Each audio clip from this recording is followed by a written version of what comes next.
Teman-teman banyak orang komplain ya ketika aturan mengenai penghapusan sanksi itu ternyata sedikit menjebak atau tidak jelas atau orang merasa seharusnya ditambah lagi dong pengurangan sanksinya, kenapa cuman dibatas-batasin seperti itu gitu ya. Padahal konteksnya sendiri masih error, masih kacau balau. Semakin hari bukannya semakin bagus tapi semakin rusak ya. Ini gua kasih berita dari DDTC ya. DDTC News adalah portal berita yang paling terpercaya di Indonesia teman-teman ya, di dunia perpajakan.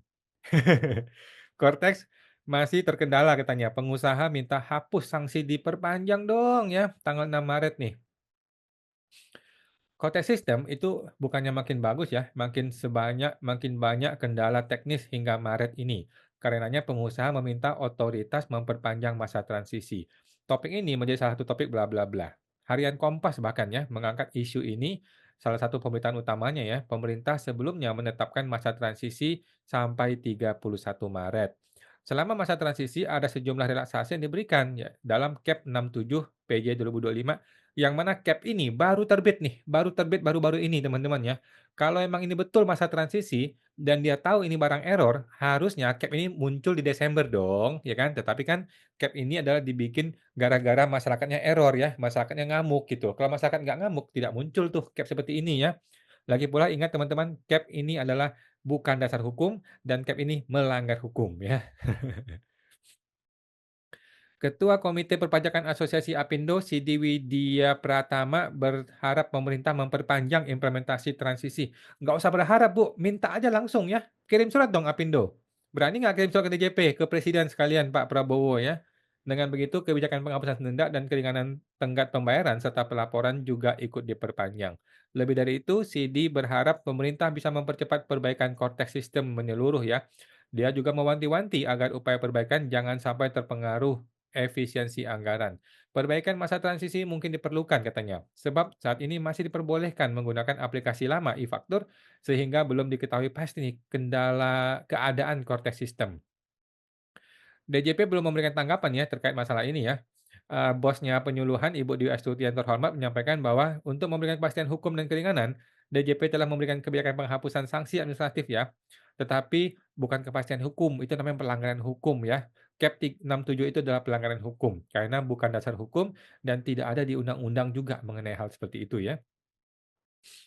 Kemudian ada lagi informasi lain nih, cetakan faktur pajak PDF di Cortex kosong. Kan ini gila, belum pernah terjadi sebelumnya teman-teman ya, tiba-tiba di suatu pagi hari orang mau cetak faktur pajak isinya kosong dong, isinya kosong. Ini tuh masalah back end teman-teman ya. Ini masalah back end coding di belakang dari Cortex ini tuh kacau balau. Coding itu ada jutaan baris Bos, ada jutaan baris coding-coding itu, gimana memperbaikinya? Jadi ini barang sudah sampah sesampah-sampahnya, udah nggak ada obat ini barang, gitu ya. Sekarang kan lagi mereka pikirkan bukan yang ngeberesin konteks, yang mereka pikirkan adalah bagaimana untuk menyelamatkan diri dari penjara, gitu loh. Itu yang lagi dipikirin oleh orang-orang ini, gitu. Jadi teman-teman, ini rakyat ini diperlakukan seperti pengemis, gitu ya. Jadi, yang salah mereka, tetapi kita masih mengemis. "Tolong dong, aturan keringanan sanksi dong, diperpanjang dong." Kita masih mengemis, gitu ya. Padahal kita ini rakyat, mereka itu kerja buat kita, teman-teman ya. Lu jangan salah persepsi, teman-teman ya, bukan kebaliknya gitu loh. Yang benar adalah DJP itu adalah pelayan rakyat. DJP, pejabat publik adalah karyawan kita semua. Dan mereka bekerja untuk rakyat. Mereka itu adalah TKI untuk rakyat ya. Ingat Prabowo Subianto itu TKI 1 ya, bukannya penguasa tetapi TKI 1, mereka kerja untuk rakyat gitu ya. Jadi sekarang gimana solusinya? Nah, menurut gua nggak perlulah kayak Apindo tadi ya, itu cuman omong-omong doang. Kalau berani kirim somasi dong kepada DJP, ya. Siapa tadi Ibu Sidi atau Pak Sidi itu, Apindo, kalau berani kirim somasi kepada DJP ya, kalau berani kirim surat kepada presiden. Jangan cuman omong-omong doang di media ya. Perintahkan kepada DJP untuk nggak usah kasih batas waktu. Pokoknya kalau error gara-gara Cortex, maka Anda tanggung jawab, sanksi dihapuskan. Begitu aja, gitu ya. Nggak usah ngomong-ngomong di media doang. Kirim surat kepada Apindo, ke Apindo, kirim surat Apindo kepada DJP, somasi gitu ya kalau mau, kalau berani gitu. Jadi buat teman-teman, nggak usah ngelihat ke Cap 67 2025, waduh nanti yang dikasih relaksasi cuma Januari, entar Februari, Maret bayarnya gimana dong? Kemudian lapor cuma dikasih relaksasi 3 bulan doang, nanti April gimana dong? Udah teman-teman ya, nggak usah pemikiran seperti itu. Jadi langkah-langkah begini, langkah-langkahnya ya. Yang pertama adalah teman-teman usahakan semampu Anda ya. Usahakan bayar tepat waktu, usahakan lapor tepat waktu. Kalau memang tidak bisa, ya udah lu nggak usah pusing, nggak usah marah-marah, nggak usah nangis-nangis, nggak usah ngamuk-ngamuk teman-teman ya. Kalau terpaksa telat bayar atau telat lapor, nggak apa-apa ya, pegang buktinya. Lu telat lebar gara-gara apa? Gara-gara, eee, ada error gitu ya. Nah, pesan errornya Anda screenshot, lu simpan sebagai lampiran dari laporan elu, dari pembayaran elu gitu kan. Nah, lu bilang tuh, di tanggal sekian, tanggal 15 atau tanggal berapa, masih error sehingga gua nggak bisa bayar. Atau tanggal 10 nih, kan relaksasi sampai tanggal 10 nih, masih error, kasih screenshot-nya sehingga gua nggak bisa lapor gitu kan. Nah, terus nanti kalau suatu hari ada STP terbit dan gue yakin nggak ada STP sebenarnya ya, gue punya keyakinan DJP nggak akan berani bikin STP untuk masa Januari, Februari, Maret 3 bulan ini ya. Kalau amin-amin STP-nya terbit, teman-teman nggak usah ribut ya, ajukan permohonan surat ya, surat permohonan atau permintaan penghapusan sanksi. Sesimpel itu teman-teman ya. Nah, nanti surat itu akan dibalas resmi oleh DJP atau oleh Kanwil. Bisa diterima, bisa ditolak. Kalau diterima kan beres nih. Nah, kalau ditolak teman-teman, nggak usah marah-marah, nggak usah ngamuk-ngamuk, nggak usah nangis-nangis. Langsung ajukan surat gugatan ke pengadilan pajak. Sesimpel itu teman-teman ya. Ajukan surat gugatan ke pengadilan pajak, biar hakim yang memutuskan, biar hakim yang melihat, memang sebrengsek itu konteks ya, memang sekacau itu ya, kenapa orang masih dikasih sanksi gitu kan. Nah, tapi gue yakin tidak akan ada sanksi untuk Januari, Februari, Maret teman-teman ya. Nah, kalau ada sanksi Anda ajukan gugatan. Nah, sekarang mungkin banyak orang berpikir, waduh, kalau kayak awan mah repot ya, kita mesti mengajukan gugatan, bikin drafting, hadir di sidang, repot dong, waktu terbuang gitu ya. Banyak orang pengusaha begitu mikirnya.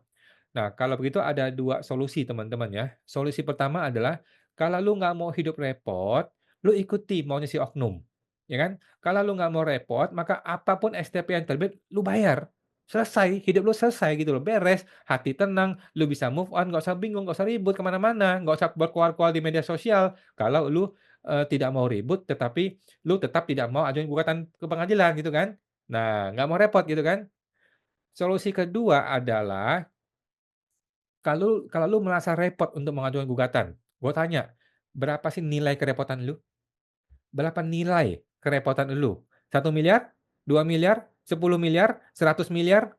Masukkan angka itu di dalam gugatan pengadilan pajak lu. Beres, ya kan? Nanti biar hakim yang suruh si oknum pajak bayar lu, gitu loh. Oke? Jadi mulai sekarang biasakanlah gugatan pengadilan pajak Anda itu ada unsur materialnya, ada unsur rupiahnya, supaya bisa jerak itu oknum-oknum kantor pusat pajak itu ya, supaya mereka nggak sembarangan mempermainkan wajib pajak di dalam tata negara perpajakan ini, gitu teman-teman ya. Nah, jadi cuma ada opsi seperti itu, teman-teman nggak usah khawatir kalau memang nggak usah lihat cap 67, nggak usah lihat cap 67 ya, pokoknya kalau bukan salah lu bisa buktikan kalau bukan salah maka terlambat bayar, terlambat lapor, tidak ada sanksi. Kalau sanksi terbit, lu ajukan permohonan penghapusan sanksi, kalau ditolak, ajukan gugatan ke pengadilan pajak, ditambah dengan petitum mengenai berapa kerugian rupiah Anda, ya, material, imaterial. Kalau mau 100 miliar, tuliskan 100 miliar di dalam gugatan Anda ya, nanti biar hakim yang memutuskan. Kan nothing tulus toh, kalau lu kalah lu nggak ada rugi apa-apa, paling rugi waktu. Tetapi kalau lu menang, lumayan 100 miliar teman-teman ya, masuk kantong lumayan bisa pensiun gitu teman-teman ya, oke. Nah, itu teman-teman ya, untuk teman-teman yang masih mengalami kendala teknis di Kortes nggak usah khawatir, yang penting punya bukti-buktinya. Oke, sampai jumpa, semoga terbantu.